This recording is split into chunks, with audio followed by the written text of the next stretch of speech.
Deus tem sempre uma mensagem para falar ao nosso coração.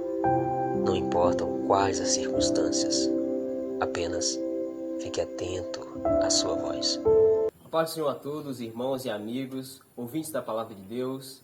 Estamos aqui para apresentar a vocês o nosso mais novo projeto, que é o Biblializando. Aqui a gente vai comentar algumas coisas a respeito da Palavra de Deus, do Evangelho, a respeito de Jesus, o propósito da salvação e o plano perfeito de redenção da humanidade. Ao longo dos vídeos, a gente vai comentando sobre histórias, coisas que às vezes passaram por alto e a gente não compreendeu. E principalmente você que não tem um certo conhecimento da Palavra de Deus, não sabe quase nada da Palavra de Deus, você vai aprender junto conosco nessas séries de vídeos que a gente irá gravar para vocês. E de já quero agradecer a presença do nosso irmão Juan. Muito bem-vindo, Juan, ao nosso primeiro vídeo. Já temos convidados, né? Ele irá participar conosco aqui, comentar a respeito. E o tema de hoje vai ser Jesus, o plano perfeito. Ao longo de toda a Bíblia Sagrada, de toda a história da humanidade, Jesus ele sempre apareceu.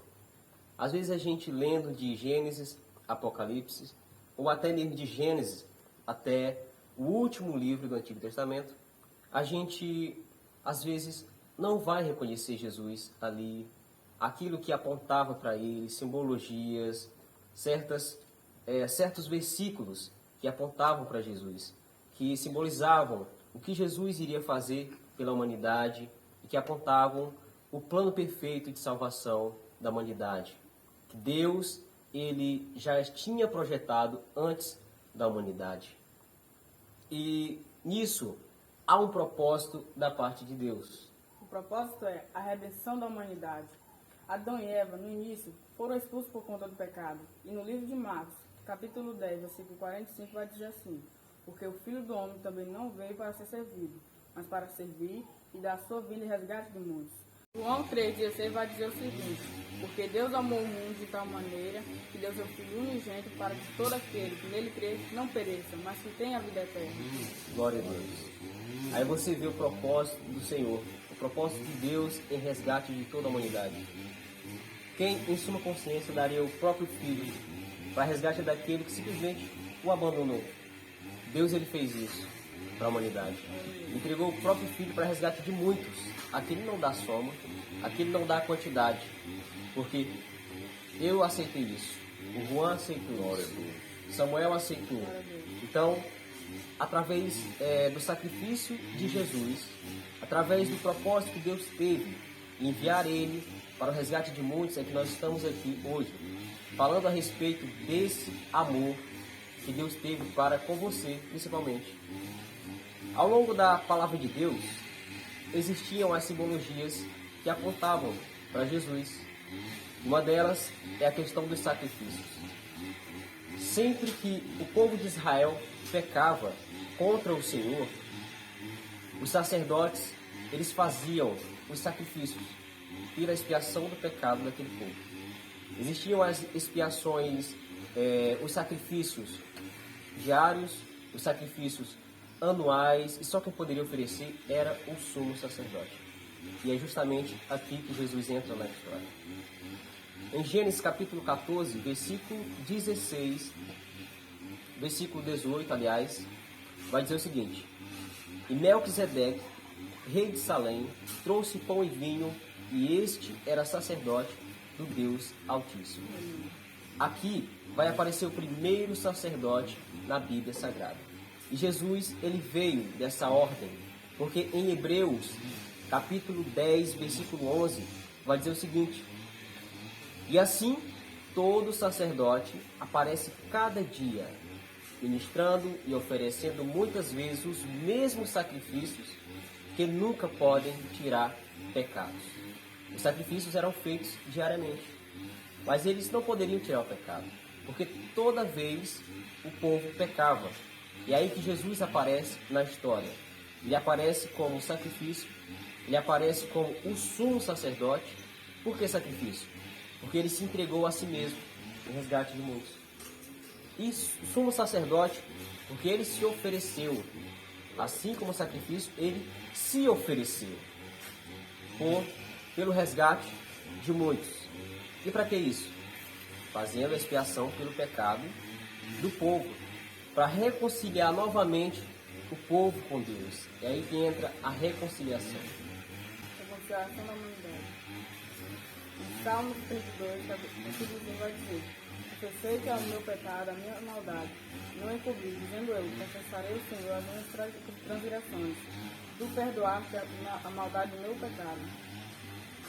Glória a Deus. Aí uma passagem de Salmos. Quem está falando isso aí é Davi.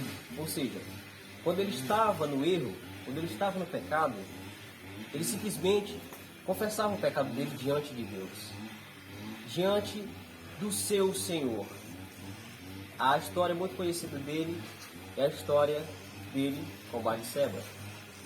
Ali foi um pecado terrível. E ali Deus teve que enviar o profeta Natan para alertá-lo sobre o pecado que ele cometeu. Aí ele reconheceu, confessou o pecado e deixou. Essa é a reconciliação. Deus, Jesus, ele deixou a porta aberta para nós, mas nós temos que confessar o nosso pecado. Nós temos que deixar as velhas práticas de pecado. Aí sim Deus ele vai nos aceitar de volta à sua presença. E em Lucas capítulo 15, versículo 10, o que é que diz, Samuel? Sim vos digo que há alegria diante dos anjos de Deus por um pecador que se arrepende. Olha só, você amigo que está nos assistindo agora, você que às vezes deseja, eu sei que você deseja no profundo do seu coração seguir a Jesus, aceitar a Jesus, ter uma vida com Jesus. E se a partir do momento que você aceitar, assim como Juan aceitou, assim como muitos crentes aceitaram, a partir do momento que eles aceitaram, no céu foi uma grande festa. Porque os anjos, eles se alegram. Quando o pecador arrependido, ele aceita a mensagem do Evangelho, aceita a Jesus como seu Salvador. E como a gente faz isso? É só aceitar, mas existe algo também que a gente deve fazer. E isso é a nossa confissão pública. O que seria isso, irmão Juan? A nossa confissão pública diante dos homens é o batismo nas águas. Deus envia o João Batista, o profeta João Batista, para batizar as pessoas quando ali as pessoas confessavam publicamente o seu pecado. Logo ele começa a batizar as pessoas. Vamos ver isso lá em Mateus capítulo 3. Vou ler rapidamente desde o versículo 1, que vai dizer assim: E aqueles dias apareceu João Batista pregando no deserto da Judéia, dizendo: Arrependei-vos, porque é chegado o reino dos céus. Porque este é o anunciado pelo profeta Isaías, que disse: Voz do que clama no deserto, preparai o caminho do Senhor, endireitai as suas veredas. E este João tinha a sua veste de pelos de camelo e um cinto de ouro com torno de seus lombos, e alimentava-se de gafanhotos e de mel silvestre. Então ia ter com ele Jerusalém e toda a Judéia e toda a província adjacente ao Jordão. E eram por ele batizados no Rio Jordão, confessando seus pecados.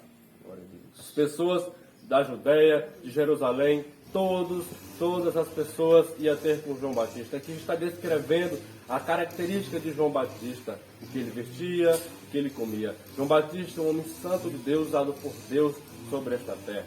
Mas a palavra batizar quer dizer imersão, quer dizer mergulho nas águas. Ali quando a pessoa... É uma simbologia que Deus nos deixou para nós nos dias de hoje, o batismo nas águas. Também temos o batismo no Espírito Santo, que é a capacitação do Espírito Santo de Deus para conosco, que é a preparação do Espírito Santo para fazermos o ID do Senhor. Lá em Atos capítulo 10, vamos ver um grande feito do Senhor. O Senhor vai usar o apóstolo Pedro ali para levar a palavra de Deus ao um homem chamado Cornélio. Vou ler rapidamente também as palavras que se encontram em Atos capítulo 10, a partir do versículo 44 ao 46. E dizendo Pedro ainda estas palavras, caiu o Espírito Santo sobre todos os que ouviam a palavra. E os fiéis que eram da circuncisão, todos quanto tinham vindo com Pedro, maravilhavam-se de que o dom do Espírito Santo derramasse também sobre os gentios, porque os ouviam falar em línguas, magnificar a Deus. Ou seja, Deus ali, com a sua infinita misericórdia, graça, Ele envia o seu Espírito Santo. Perceba que o versículo vai nos dizer que os gentios foram batizados pelo Espírito Santo, receberam o dom do Espírito Santo. Deus nos proporciona também o batismo no Espírito Santo, porque ao longo da Bíblia você vai ver só os judeus desfrutando de algo de Deus, mas a partir do momento que Jesus fez o seu sacrifício, como o irmão Amós falou, a partir do momento que Jesus fez o seu sacrifício, Deus também nos deu a oportunidade de receber algo que veio da parte dele. Então, Pedro vai estar pregando a Cornélio. Cornélio recebe as palavras de Pedro e o Espírito Santo de Deus apodera-se de Cornélio. Cornélio recebe o Espírito Santo. Perceba, para receber o Espírito Santo de Deus tem que haver o arrependimento. Teve o batismo nas águas, tem que haver o arrependimento genuíno e tem que ouvir a palavra e estar em contínua oração, como a palavra de Deus vai falar que Cornélio era um homem temente a Deus e um homem de oração. Então, ele ao ouvir a palavra de Jesus, a palavra de Deus, recebeu o Espírito Santo, que nos dá graça, que nos dá os dons espirituais e que nos capacita. Glória a Deus. Glória a Deus, aleluia. São muitos os benefícios que Deus ele proporciona para nós, além da vida eterna. Ele também nos proporciona as bênçãos aqui. Olha só, o batismo do Espírito Santo. Esse revestimento de poder a qual os apóstolos receberam para proclamar o Evangelho, para ir a todas as direções pregando o Evangelho. Vocês podem perceber, quando Jesus subiu ao céu, eles ficaram, parece que, incomodados ali. Mas quando eles estavam buscando e orando, quando o Espírito Santo desceu, eles sentiram esse revestimento. Eles foram revestidos e ali criou uma coragem, um ânimo, uma convicção para eles pregarem o Evangelho aonde eles andarem. E isso é para nós. Isso é para nós. Deus ele não se entregou por nós à toa. Cada uma pessoa tem um propósito. Ele nos chamou para um propósito. O Juan, Deus tem um propósito na vida dele. Samuel, e assim como os demais, Deus tem sempre um plano para cada um. Além do plano perfeito, que é ele ter se entregado por nós. Desde o início da humanidade, Jesus sempre apareceu na história. Às vezes as pessoas não podem perceber isso. Às vezes as pessoas podem ler a Bíblia e não entendem, não compreendem. Às vezes lê por alto assim e não enxerga que Jesus apareceu bem ali, simbologicamente. Então esse é o plano perfeito. O plano de redenção da humanidade. E você, meu amigo ouvinte, que ouviu essas palavras, espero que vocês tenham compreendido o plano de Deus, porque o desejo dele é salvar você, é salvar toda a humanidade, como diz o texto áureo da Bíblia Sagrada, João 3,16. Vou até ler novamente para você. Porque Deus amou o mundo de tal maneira que deu o seu Filho unigênito, único e primogênito, para que todo aquele que nele crê não pereça, mas tenha a vida eterna. Quero agradecer a sua atenção desde já, também a companhia do nosso querido irmão Juan, né? Espero que das próximas vezes, os vídeos posteriores, ele venha aparecer novamente, né? Não sei quando, né? Mas espero isso. E muito obrigado pela atenção de vocês, também ao Samuel, né? Que cooperou bastante aqui. E vocês podem aguardar que surgirão mais vídeos em nome de Jesus. Amém. Glória a Deus.